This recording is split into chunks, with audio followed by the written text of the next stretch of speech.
andiamo a fare oggi? Andiamo a fare il peposo del Valdarno invece che col manzo, con lo spezzatino di manzo, andiamo a farlo col cinghiale. Questa è polpa di cinghiale che ho messo 2-3 ore fa con un pochino di salvia, un pochino di odori vari, cipolla, ci ho messo un pochino di aceto per stemperare l'odore, però non l'ho, diciamo così, non ce l'ho lasciata molto, anche perché a me piace l'odore del cinghiale. Poi diciamoci una cosa, non è sempre così facile trovare il cinghiale, quello di carciagione. Allora quello magari sì, sicuramente dovrà stare a marinare un 12-15 ore, ok, per levare il lezzo. Solitamente quello che troviamo noi nei supermercati è il cinghiale, che diciamo così, abbiamo il cinghiale quello d'allevamento, ok, che non è quello, diciamo, che razzola allo stato libero. A questo punto qui il sapore del cinghiale è meno forte, allora dobbiamo aiutare il cinghiale a venire fuori. È una ricetta antichissima dove, diciamo così, si faceva con la carne che avevamo.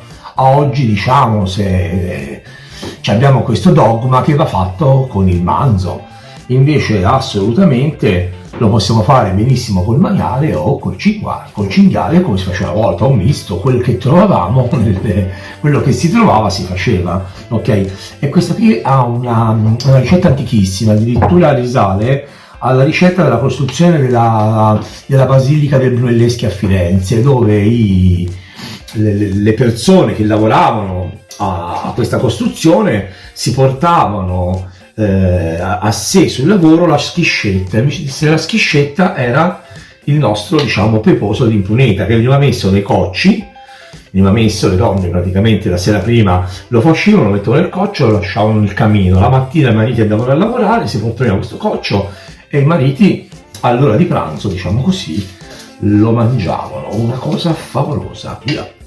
Allora io ho messo una pentola già un trittico bello abbondante, sedano, carote, cipolla, alloro, ok? Sempre nella pentola ci vado a mettere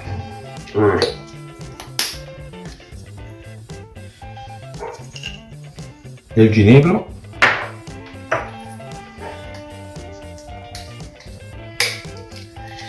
facciamo il pepe nero, dei granelli di pepe nero, e qualche altro granello lo dovrò spaccare qui. Andiamo a spaccare, ok? Il peposo come si fa col pepe, che sarà un tipo di pepe grande o un tipo di pepe piccolo, diciamo a medio, e poi ci va il pepe fine o fino. Olio, e mettiamo la padella in casseruolo. Ci mettiamo anche qui, ho preso questo rametto che lo buttiamo dentro, si fa così, così non perderà tutti i pezzettini, rimarrà bello compatto. Ok, andiamo al fuoco.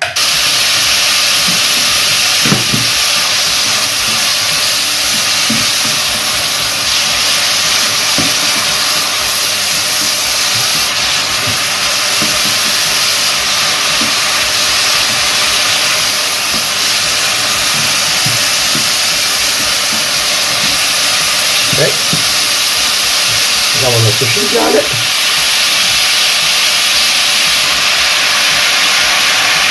e via.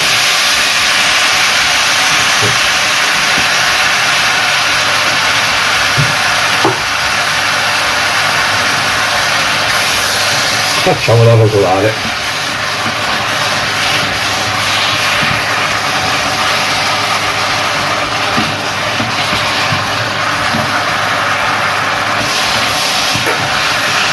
Qua bisogna far passare almeno 10 minuti.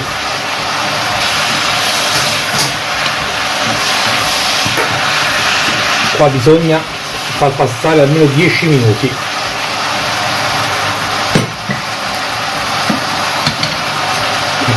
Lo comprovo.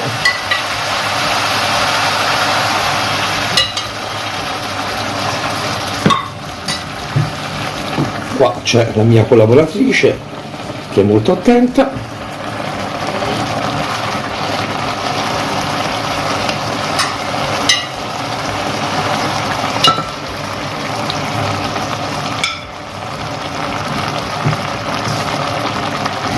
pezzetto di peperoncino ci fa bene, metà, non esageriamo, se no coprirà il sapore.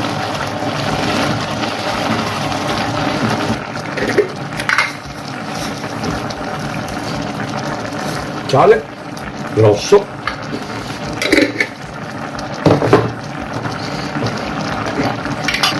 appena un goccino di miele, leva il sapore del lezzo e gli dà un po' di sapore alla carne in questo momento.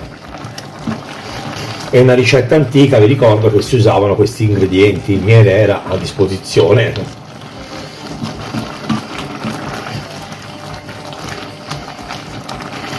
Nelle case veniva usato il miele come zucchero dolcificante, per fare, era un dolce il miele.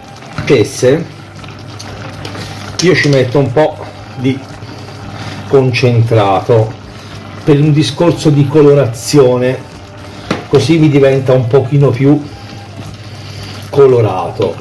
Per chi invece non gliene frega niente di colorarlo, non ce lo metta. Buono, usate anche la vostra fantasia, usate, è il vostro gusto. Io vi do solo delle dritte.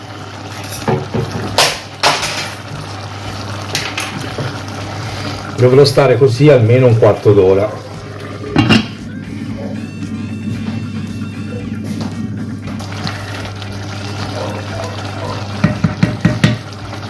Andiamo a togliere ora.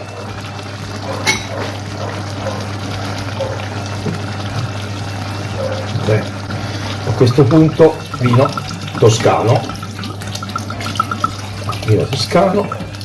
non abbiate paura.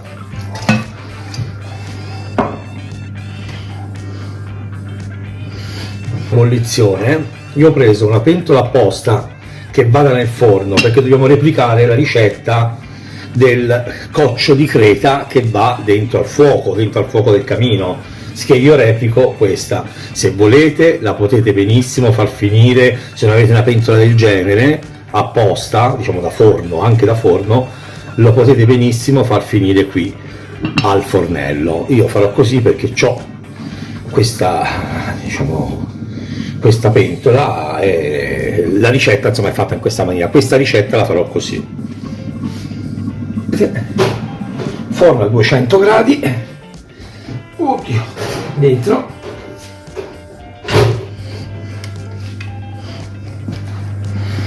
ok, è lì, perfetto, per un'ora e mezza, forno sotto sopra, statico, un'ora e mezza, ok, vedete, lì, tranquillo e beato. Io vi voglio far vedere il perché di questa cottura. Guardate, lo capite da soli. Guardate un attimo, se vi chiudo, ok, guardate, lo vedete? Perché sta cuocendo da sotto, da sopra, perfettamente, come se fosse su un forno di un camino, per intenderci. Ok, voilà, ecco qua. È passata un'ora e mezza. Are you ready? Non brucia. Via. Guardate qua. Spostarlo un po'. Ora è ancora caldo, perché non l'ho ancora rilegato il sugo. Ma guardate qui. Guardate qui, questo è incandescente. Io l'ho rimesso nel forno, spento, ok? Un'ora, chiuso e tranquillo lì dentro. Perché facciamo questo? Perché piano piano il forno scenderà di gradi, si raffredderà, la carne al suo interno si raffredderà insieme ai sughi e si ammorbidisce e si insaporisce molto di più, ok? È una cosa fantastica questa ricetta. È la stessa cosa come facevano i nostri api, lasciavano la carne lì, a calore veniva su, poi piano piano il caminetto si spegneva e diventava una cosa deliziosa, ok? Via, peposo di cinghiale, tanta lana. Allora c'è lei, la mia collaboratrice. E va, vediamo un po'.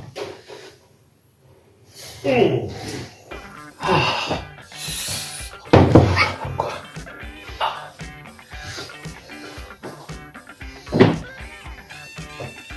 Pensate che c'è stato 2 ore.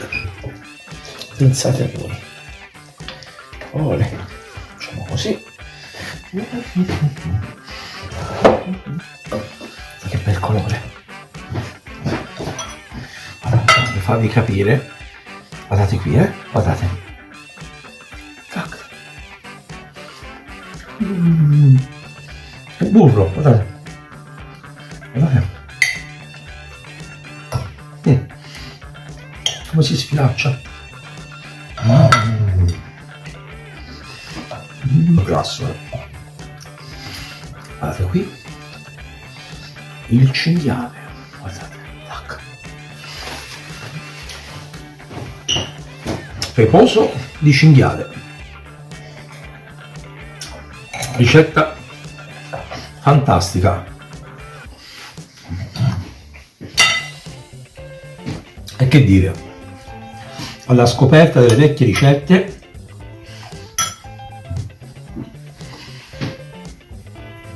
sapori unici e cucinate veramente ad arte.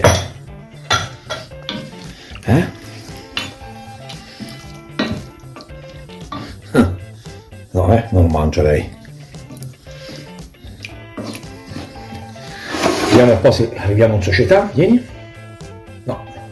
Per dire, io e il mio cinghiale di Peposo vi salutiamo a Catataville.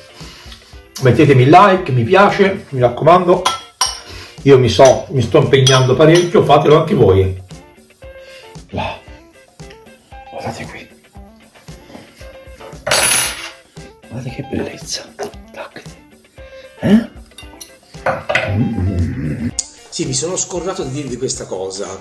Perché si chiama anche Peposo del Valdarno in Pruneta? Perché nel Valdarno in Pruneta era ed è ancora oggi una zona dove ci sono praticamente le fonderie dei mattoni, per intendere, le fornaci dei mattoni. Che succedeva? Le mogli preparavano il coccio, ok, le pentoline, il coccio agli operai che lavoravano nelle fornaci per fare i mattoni, i tegoli che poi andavano a popolare, diciamo, Firenze, che era in pieno sviluppo, e gli operai mettevano questi cocci vicino alla fornace e si cuoceva.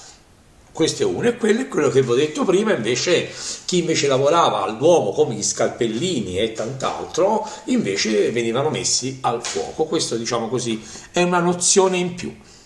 Vivo.